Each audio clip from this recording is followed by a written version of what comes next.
Hello friends, how are you all? Fine? Okay. देखिए chapter 1 માં theoretical according તો આપણે ઘણું બધું પૂરું થઈ ગયું છે, બરાબર. થોડાક આપણે એક્સ્ટ્રા ક્વેશ્ચન્સ જોઈએ જે ચેપ્ટર્સમાં નથી, એકચ્યુઅલી ટેક્સ્ટબુકમાં નથી, પણ આપણે સમજવાના છે. So lambda is equals to lambda 0 cos square theta square. Cos square theta is a linear charge density is given on a radius ring. Suppose આ a રેડિયસની રિંગ છે, ઓકે. આના ઉપર lambda is equals to lambda naught cos square theta જેટલું શું છે? linear charge density. Question is, his radius is a. Question is, find the charge on this ring. હવે ring છે, સપોઝ મેટલ ની હોય તેના ઉપર ચાર્જ હોય, ઓફકોર્સ. તો એ ચાર્જ આપણે ફાઇન્ડ કરવાનો છે. હવે સી જે ક્વેશ્ચનમાં ગિવન હોય ને એના ઉપરથી જ આપણે કંઈક ફાઇન્ડ કરી શકીએ. તો ક્વેશ્ચનમાં ડેટા શું ગિવન છે? In the question the linear charge density is given. Okay, so see the relation between the charge density and the charge density and charge. Charge density અને ચાર્જ વચ્ચેનું રિલેશન શું છે એના ઉપરથી આપણે ફાઇન્ડ કરી શકીએ કે what is the charge present in a ring. હવે સી રિંગ એટલે રિંગને સપોઝ અહીંથી કટ કરીને આમ સ્ટ્રેટ કરી નાખો તો એક વાયર જ થઈ જાય કે નહીં, long wire. Yes or no? તો લોંગ વાયર જ છે, તો આ લોંગ વાયર ઉપર ચાર્જ પ્રેઝન્ટ છે. આ ચાર્જ આપણે ફાઇન્ડ કરવાનું છે. સો લિનિયર ચાર્જ ડેન્સિટીનું ઇક્વેશન શું હોય? Lambda is equals to actually q by L, length. So what is the length of this ring? તો આ રિંગની લેન્થ કેટલી થાય? સી અહીંયાથી કટ કરીને આમ સ્ટ્રેટ કરી નાખું તો કેટલી થાય લેન્થ? પેરીફરી જેટલી. સો પેરીફરી is L is equal to, I can write 2 pi r and the radius is given, that is a. So that is 2 pi a. Yes or no? 2 pi a. So lambda is equal to q upon 2 pi a. આવું થઈ જશે. તો તમારે charge find કરવો હોય, સો Q is equal to nothing but lambda into 2 pi a. આથી ચાર્જ ફાઇન થઈ જાય. બટ આપણી પાસે લેમ્બડા નથી. Lambda is not a constant. Lambda is changing according to angle. Lambda જો કોન્સ્ટન્ટ હોત તો આપણે આ ફોર્મ્યુલા પુટ કરી દેત. બટ અહીંયા લેમ્બડા ચેન્જ થાય છે અકોર્ડિંગ ટુ થીટા. સો આપણે થોડુંક વેરિએશન લઈ આવવું પડશે આના ઉપરથી. See lambda is equal to, I can write d q by dl. તો નાનો લેમ્બડા હોય તો dl લખી શકો, તો dl is equal to dq by dl. Okay, so C suppose cross multiply કરીએ આને. સો lambda dl is equal to dq. હવે તમારે ચાર્જ મેળવવો છે તો બોથ ધ સાઈડ શું કરવાનું? Integration. So integration dq is equal to integration lambda dl થઈ જશે. ડન. સો dq એન્ટિગ્રેશન કરો એટલે મોટો q મળી જાય. Integration lambda is what? Lambda is lambda 0 cos square theta and dl. dl એટલે શું છે કે સ્મોલ લેન્થ. તો સ્મોલ લેન્થ કઈ રીતે ફાઇન્ડ કરીશું? હવે સી ટોટલ લેન્થ તો આપણી પાસે ખબર છે. સપોઝ આ સ્મોલ લેન્થ આટલી લીધી, આટલી સ્મોલ લેન્થ લીધી dl. તો અહીંયા જે થીટા છે, this theta is small theta D theta. નાનકડો થીટા થઈ જાય અને આપણને ખબર છે સી આ થીટા હોય ડી થીટા, આ ડીએલ હોય, આ રેડિયસ એ છે. તો I can side d theta is equals to dl by a, because dl is equals to a into d theta થઈ જાય, because theta is equals to arc by radius. તો arc by રેડિયસના equation ઉપરથી આ fine થઈ જાય કે નહીં? This is the theta, this is the arc and this the radius. So d theta is equals to dl upon a. So dl is equals to શું થઈ જાય? A into d theta. Done. Okay, so Q is equals to integrate lambda 0 cos square theta into dl હતું. dl ની જગ્યાએ શું put કરશું આપણે? a d theta. so this is a d theta. Done. હવે સી આમાં જે constant હોય ને બહાર લઈ લેવાય. So constant is lambda 0 constant.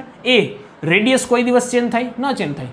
કોઈ પણ જગ્યાએ જાઓ radius is fix. So a integrate cos square theta d theta. હવે સી થીટામાં કેટલો ચેન્જ આવશે એ અકોર્ડિંગ આપણે લિમિટ પુટ કરવી પડશે.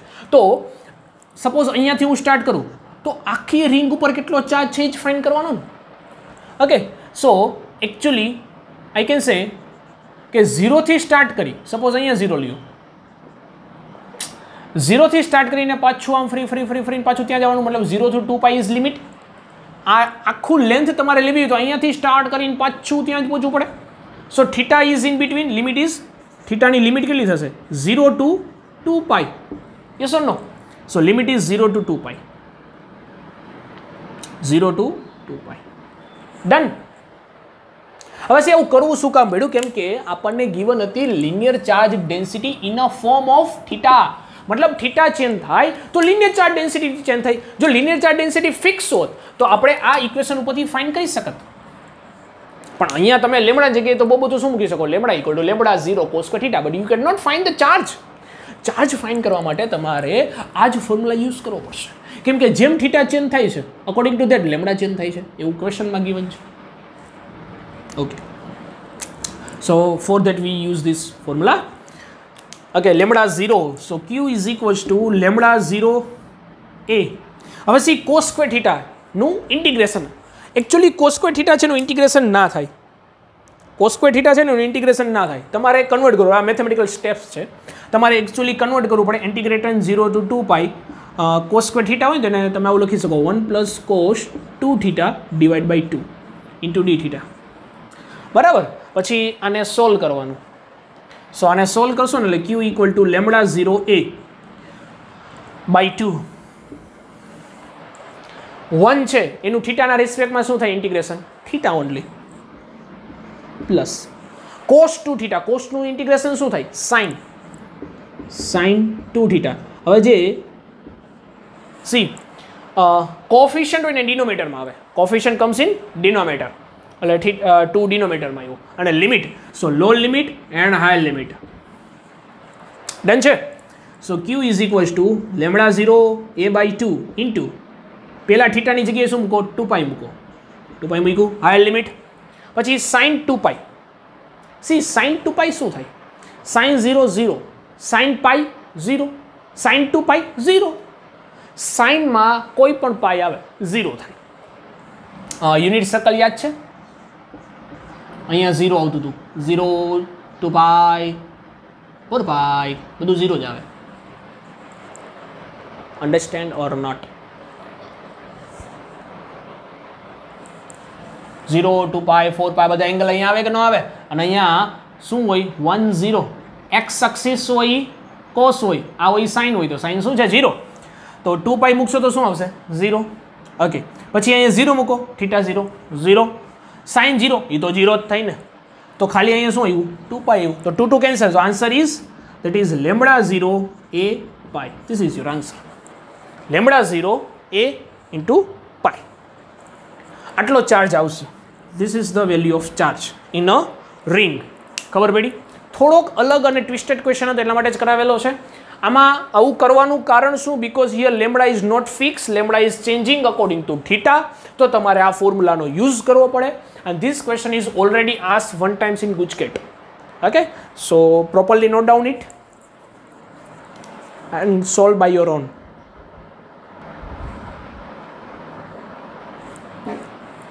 Exercise 1.3.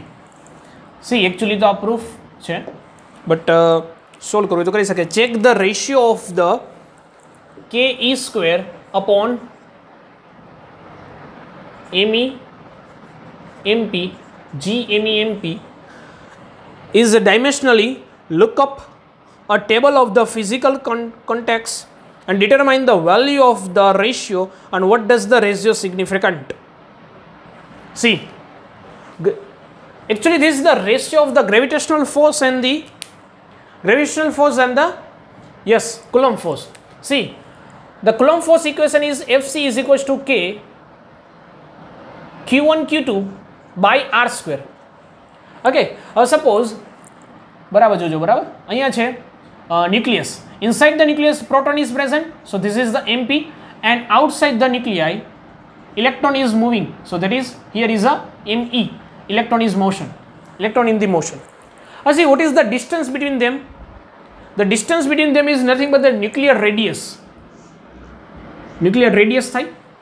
હવે see, પ્રોટોન છે એન્ડ ઇલેક્ટ્રોન બંનેને ચાર્જ પણ છે અને માસ પણ છે. હવે ચાર્જ હોય એટલે કયું ફોર્સ એપ્લાય થાય? Electrical force. એન્ડ માસ હોય એટલે કયું ફોર્સ એપ્લાય થાય? Gravitational force. So proton and electron both feels gravitational force and Coulomb force both the side. Both feels gravity force, gravitational force, that is Fg is equals to G me mp upon r square, and Coulomb force, that is Fc is equals to K. See, both electron and proton have a charge same. So here we can say Q1 is equals to Q2 is equals to E. બેનો charge તો same જ છે 1.6 10 to the power minus 19. બેમાં charge same જ હોય તો K into E Q1 Q2 બે E both upon r square. હવે C distance between them is same. Electron અને પ્રોટોન બે વચ્ચેનો ડિસ્ટન્સ તો સેમ જ છે ને. હવે તમે કુલમ્બ ફોર્સ એપ્લાય કરો કે કુલમ્બ ફોર્સ એપ્લાય કરો, અધરવાઇઝ ગ્રેવિટેશનલ ફોર્સ એપ્લાય કરો, ડિસ્ટન્સ ઇઝ સેમ. ઓકે, સો આ બેનો રેશિયો લઈ તો શું થાય? FC upon FG. આ બેનો રેશિયો લઈએ તો સો K E square upon R square, હા K E ઇન્ટુ E એટલે E square upon R square, અને અહીંયા શું આવે G me MP upon R square. So R square cut, so FC upon FG is nothing but K E square upon G me MP. ખબર પડી? એટલે જે આપણને ક્વેશ્ચનમાં રેશિયો ગિવન છે ને, that ratio is nothing but the ratio of the Coulomb force and the gravitational force. આ બેનો ratio છે. ઓકે, એટલે બેનું આપણે કમ્પેરિઝન કરવાની છે કે who is higher than Coulomb force and gravitational force, એમાંથી વધારે કોનું હોય. Okay, so FC upon FG is equals to, see K is 9 into 10 to the power 9 into electron charge 1.6 10 to the power minus 19 all square. Done. G ની value કેટલી હોય? Gravitational constant chapter number 8 class 11 માં આપણે study કરી ગયા છે. શું છે? 6.67 10 to the power minus 11. Done. Into mass of electron 9.11 10 to the power minus 31 into mass of proton that is 1.67 10 to the power minus 27. yes or no? આને divide કરો અને આને સોલ્વ કરો અને એટલો આન્સર આવશે એ આપણને ખબર પડશે એની comparison. Okay, so its answer is near about 2 into 10 to the power, અને સોલ્વ કરીએ that is 2 into 10 to the power 39 FC by FG. So I can say FC is equals to 2 into 10 to the power 39 FG. આવું થાય કે ન થાય? मतलब near about FC is 10 to the power 39 times greater than FG. Gravitational force કરતા coulomb force વધારે છે એટલું નહીં, બટ 10 to the 39 times વધારે છે, બહુ વધારે કહેવાય ને. So gravitational force is too small than Coulombic force. So Coulombic force is higher than gravitational force. આ પ્રૂફ થયું આમાં. અન્ડરસ્ટેન્ડ? સો સિમ્પલ શું પ્રૂફ હતું, સિમ્પલ કમ્પેરિઝન હતી. MCQમાં આ ટાઈપનો ક્વેશ્ચન્સ આવી શકે, સો નો ડાઉટ ઇટ. આ એક ક્વેશ્ચન છે એક્સરસાઇઝ 1.6. આઈ ડોન્ટ નો થયો છે કે નથી થયો, બરાબર. એક્સરસાઇઝ 1.6 થઈ ગયું હોય તો વાંધો નહીં, ન થયું હોય તો રિવિઝન કરી નાખજો. 1.6.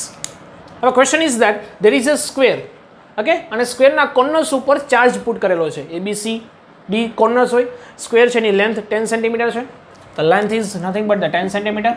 ઓકે, અને સ્ક્વેર છે એના કોર્નર્સ ઉપર ચાર્જ ગિવન છે. Question is that the centre ઉપર, એટલે સેન્ટર ઓ છે એના ઉપર જો સપોઝ ચાર્જ આટલો હોય 1 microcoulomb, then find the force on this centre. Centre ઉપર ફોર્સ ફાઇન્ડ કરવાનો છે. હવે સી ચાર્જ હોય તો કયું ફોર્સ એપ્લાય થાય? Coulomb force. અને કુલમ્બ ફોર્સનું equation F is equals to K Q1 Q2 upon R square, of course. So F is equals to K Q1 Q2 upon R square. Done છે. But તમારે distance તો find કરવું પડે કે નહીં? અને R એટલે શું હોય? The distance between the charges where the force is apply. તો આ O અને A, O B O C O D આ ફાઇન્ડ કરવું પડે. સો OA is equals to OB is equals to OC is equals to OD થશે. બધાના distance equal જ રહેશે બીકોઝ ઓફ ધ સ્ક્વેર. હવે સી આ 10 સેન્ટીમીટર હોય તો આ ડિસ્ટન્સ કેટલું થાય? આ 10 સેન્ટીમીટર હોય. હવે આ સ્ક્વેર છે. ઓકે, આ સ્ક્વેર હોય તો જો આ 10 હોય તો આ 10 જ હોય કે ના હોય? 10 સેન્ટીમીટર. ઓકે, સો આ 10 હોય તો આ 10, મતલબ કે આ L છે, આ L છે, તો આ શું થાય? √2L થાય કે ન થાય? √2L according to Pythagoras. Okay, અને આનો હાફ ડિસ્ટન્સ છે. સો OB is nothing but √2L/2. So that is √2L/2 means L/√2. ખબર પડી? L/√2 આટલું ડિસ્ટન્સ હશે ને. L is 10 centimetre. બરાબર, 10/√2 થાય. આ R થઈ ગયું. ધીસ ઇઝ ધ R બધા માટે. કેમ કે આ O ઉપર A પણ ફોર્સ એપ્લાય કરે, B ફોર્સ એપ્લાય કરે, C પણ ફોર્સ એપ્લાય કરે અને D પણ ફોર્સ એપ્લાય કરે. ડન છે? ઓકે, હવે see the force value is fix. Force value is fix નહીં, force value is vary with the vary in the charge. આ ચાર્જ અને આ ચાર્જ અલગ છે, આ ચાર્જ બધા ચાર્જ અલગ છે. પણ આપણે ડિરેક્શન જોઈજો. આવા સમયમાં એક પહેલાં ડિરેક્શન જોઈ લેવાની. એકબીજાને બેલેન્સ નથી કરતું ને. If the force is balance then net force is 0. See આ કયું છે? 1 માઇક્રોકુલમ ચાર્જ. સો આ પોઝિટિવ ચાર્જ, આ positive charge, positive repels each other. So આ 2 કુલમ ચાર્જ, 2 માઇક્રોકુલમ ચાર્જ 1 ઉપર કઈ ડિરેક્શનમાં ફોર્સ લગાડશે? આ ડિરેક્શનમાં ફોર્સ એપ્લાય કરશે. સો ધીસ ઇઝ FA, આ ડિરેક્શનમાં ફોર્સ. હવે સી આ C જે છે એ 2 માઇક્રોકુલમ છે, આ 2 માઇક્રોકુલમ છે અને આ 1, તો 2 × 1 થાય, અહીંયા 2 × 1 થાય, મતલબ બેમાં ચાર્જ તો સેમ જ છે, તો ઇક્વલ ફોર્સ એપ્લાય કરે કેમ કે ડિસ્ટન્સ ઇક્વલ છે. તો ઇક્વલી ડિસ્ટન્સ એપ્લાય કરશે આ ડિરેક્શનમાં, દેટ ઇઝ FC. તો જો આ કેમ કે રિપલ્સ થાય ને, તો રિપલ્સ આ અપોઝિટ ડિરેક્શનમાં થાય, આ બે રિપલ્સ થાય, અહીંયા બે રિપલ્સ થયા, તો બે એકબીજાને કેન્સલ કરી નાખ્યા બીકોઝ FA = FC, બેની વેલ્યુ તો સેમ જ છે and both direction is invert, opposite direction છે, તો એકબીજાને કેન્સલ કરી નાખશે. બરાબર. બીજી વસ્તુ FB = FD થશે. Force of FB on the O and force of FD on the O. D ના લીધે O પર ફોર્સ અને B ના લીધે O ફોર્સ બે ઇક્વલ થશે. શું કામ? કેમ કે ડિસ્ટન્સ ઇક્વલ અને ચાર્જ પણ ઇક્વલ. અહીંયા -5, અહીંયા -5, તો -5 1 ઉપર એટલું જ ફોર્સ એપ્લાય કરે અને આ -5 1 ઉપર એટલું જ ફોર્સ એપ્લાય કરે. હવે આ નેગેટિવ ચાર્જ, આ નેગેટિવ છે, આ પોઝિટિવ છે, તો શું કરશે? એટ્રેક્ટ. તો આ ડિરેક્શનમાં ફોર્સ એપ્લાય કરે. This is the FD. અને આ B છે એ આ પોઝિટિવને એટ્રેક્ટ કરશે, તો એ પણ આ ડિરેક્શનમાં ફોર્સ એપ્લાય કરશે, ધેટ ઇઝ FB. હવે FB ને FD બે તો ઇક્વલ છે અને opposite direction, equal and opposite direction, equal and opposite ડિરેક્શનમાં. So the net force F net શું થઈ જાય? F નેટ આવું થાય, FA plus FB plus FC plus FD, the summation of all the force vector form.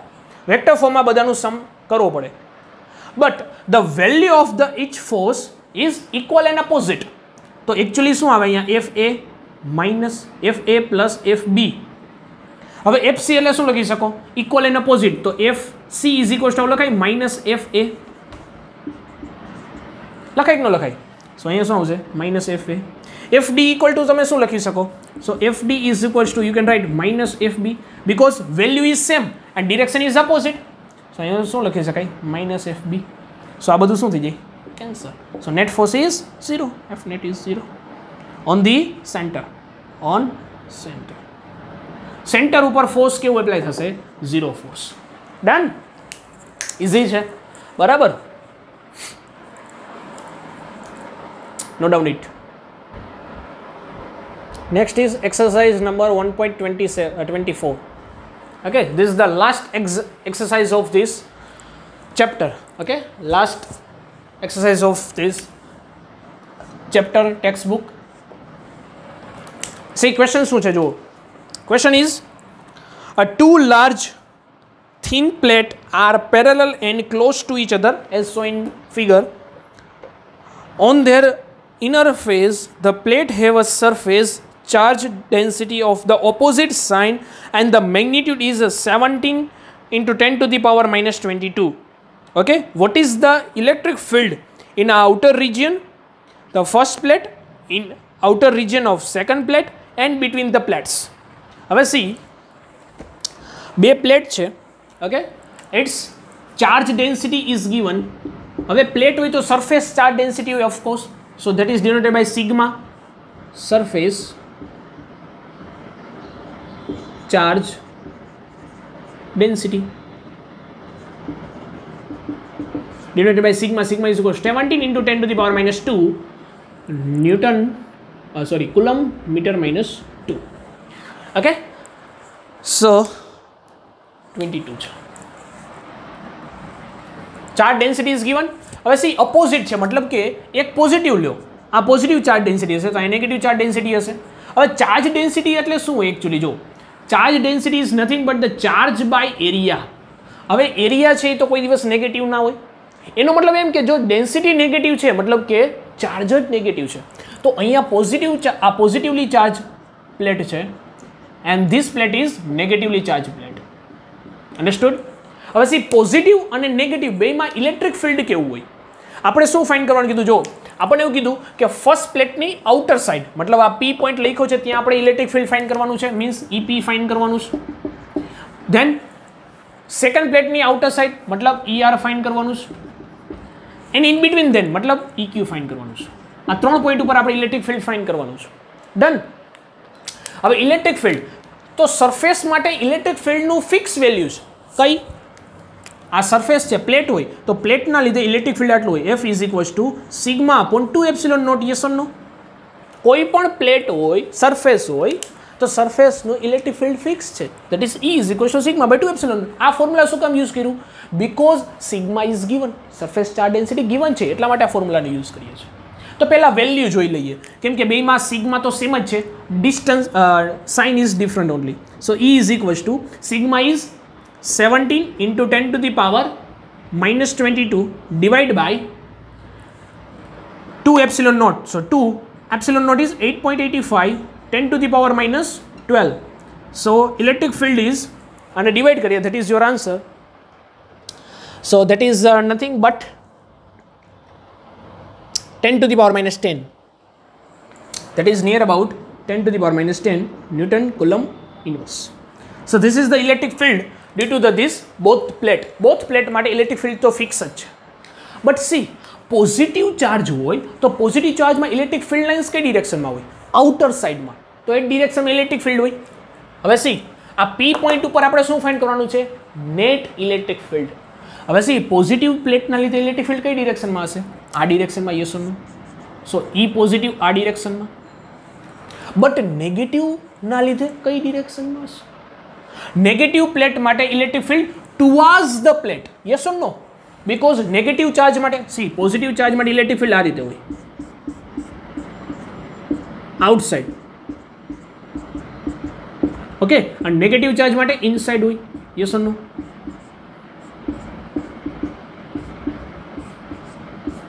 Electric field તો પ્લેટમાં એવું જ થશે. નેગેટિવ માટે ઇનસાઇડ, તો આ પી પોઈન્ટ ઉપર ઇનસાઇડ આમ જુઓ તો આ રીતે થાય ને નેગેટિવ ઇલેક્ટ્રિક ફિલ્ડ. તો નેગેટિવ ઇલેક્ટ્રિક ફિલ્ડ આ ડિરેક્શનમાં. હવે સી ઇલેક્ટ્રિક ફિલ્ડને ડિસ્ટન્સ સાથે કાંઈ લેવા દેવા છે નથી, કેમ કે આમાં ક્યાંય આર આવે નથી આવતો. મતલબ ઇલેક્ટ્રિક ફિલ્ડ અહીંયા પણ એટલું, અહીંયા પણ એટલું, અહીંયા પણ એટલું, બધી જગ્યાએ અટકું જ થાય. તો જો ઇક્વલ, બેની વેલ્યુ તો ઇક્વલ જ છે, E પ્લસ અને E માઇનસ, આ બે ઇલેક્ટ્રિક ફિલ્ડની વેલ્યુ કેવી છે? ઇક્વલ વેલ્યુ છે. હવે તમે EP માટે વાત કરો તો EP માટે શું થશે? For the EP E plus direction is opposite, તો શું થાય? સબટ્રેક્શન.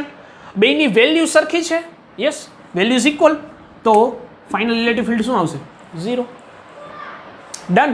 પી પોઈન્ટ ઉપર ઇલેક્ટ્રિક ફિલ્ડ 0 આવશે. હવે ક્યુ પોઈન્ટ આર પોઈન્ટ માટે ફાઇન કરીએ. ફોર ધ આર પોઈન્ટ, આ પોઈન્ટ ઉપર હવે C positive electric field, positive પ્લેટના લીધે ઇલેક્ટ્રિક ફિલ્ડ કઈ હશે? આઉટવર્ડ ડિરેક્શનમાં. આઉટવર્ડ એટલે આ ડિરેક્શનમાં, બરાબર.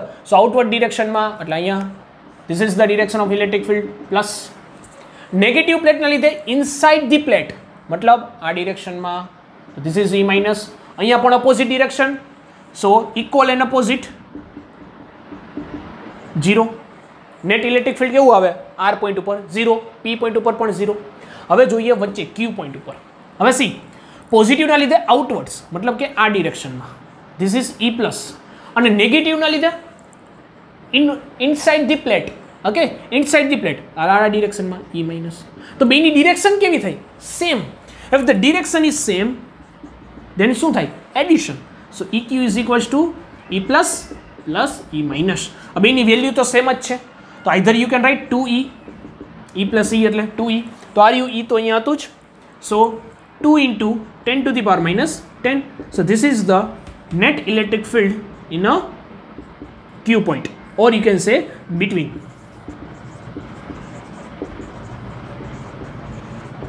Between the plate. બે પ્લેટની વચ્ચે ઇલેક્ટ્રિક ફિલ્ડ આટલું હશે. EQ is nothing but 2 into 10 to the power minus 10. Understand that? સો આમાં શું કરવાનું હતું તમારે? પહેલાં તો પ્લેટ આવે એટલે પ્લેટ માટે ઇલેક્ટ્રિક ફિલ્ડ ફાઇન્ડ કરી શકો, કેમ કે ચાર્જ ડેન્સિટી ઇઝ ગિવન.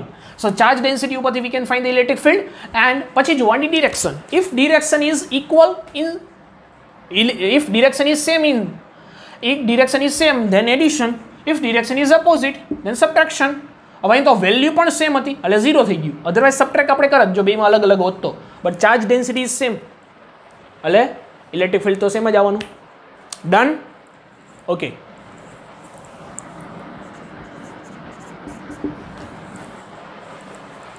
સો અહીંયા લખવું તો લખાય E પ્લસ પોઝિટિવ પ્લેટ માટે and E minus negative plate માટે. ડન. Note down it. હવે સી એકચ્યુઅલી આ લાસ્ટ એક્સરસાઇઝ હતી, બરાબર. હવે આના જેવી એક એક્સરસાઇઝ પણ છે that you can do by your own. Exercise number 1.27 and 1.25. 1.27 and 1.25. Okay, exercise 1.27 and 1.25. This is actually additional exercise. હવે એવું હતું કે last according to last exam જોવો તો એડિશનલ એક્સરસાઇઝમાંથી ક્વેશ્ચન આવેલા નથી, બટ આપણે કરવો હોય તો કરી શકીએ, બરાબર. અહીંયા આપણી એક્સરસાઇઝ કમ્પ્લીટ થઈ જાય છે એન્ડ ઓલમોસ્ટ ચેપ્ટરમાં પણ બધું કમ્પ્લીટ થઈ ગયું છે. સો રિવાઇઝ કરી લેજો, એની ટેસ્ટ આવશે, બરાબર. આખું ચેપ્ટર રિવાઇઝ કરી લેજો, જેટલા પણ એક્સરસાઇઝ અને એક્ઝામ્પલ છે એ પણ રિવાઇઝ કરી લેજો. According to text book this is the last lecture. પછી MCQ કે કંઈ એક્સ્ટ્રા કરાવવાનું હશે તો એ લેક્ચર પડશે પછી, બરાબર. ઓકે.